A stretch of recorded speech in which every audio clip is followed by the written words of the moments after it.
je suis forcé de partir tôt avant les intempéries ou je suis forcé à partir tôt avant les intempéries.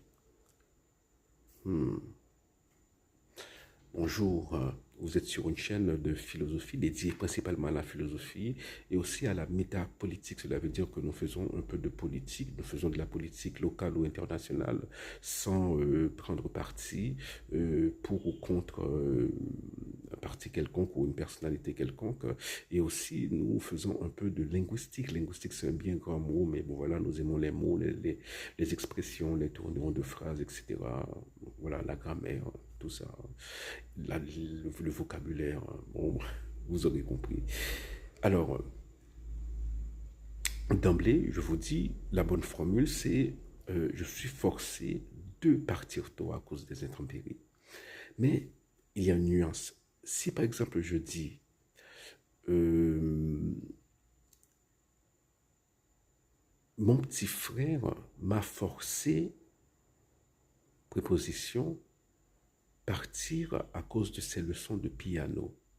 La préposition, c'est à et pas de. Donc, mon petit frère m'a forcé à partir tôt à cause de ses leçons de piano. Donc,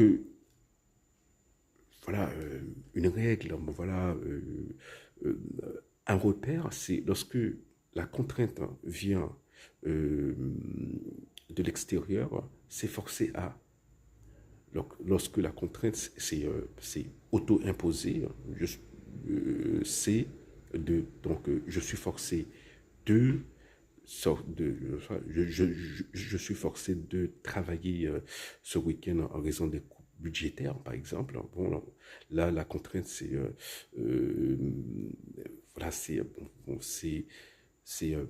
présenté comme auto-imposé, mais lorsque la contrainte est présenté comme venant de l'extérieur. Par exemple, les autorités l'ont forcé à adopter cette mesure. Donc, dans cette phrase-ci, la contrainte est présentée comme venant de l'extérieur. Donc voilà euh, les, les, euh, l'astuce hein, pour savoir quand utiliser forcer à ou forcer de. Voilà, mais on peut facilement s'en mêler les pinceaux hein, et on va pas vous tuer hein, si vous dites si vous dites je suis forcé à travailler ce week-end. Non, non, non, non. Bon, voilà, mais c'est mais la bonne formule.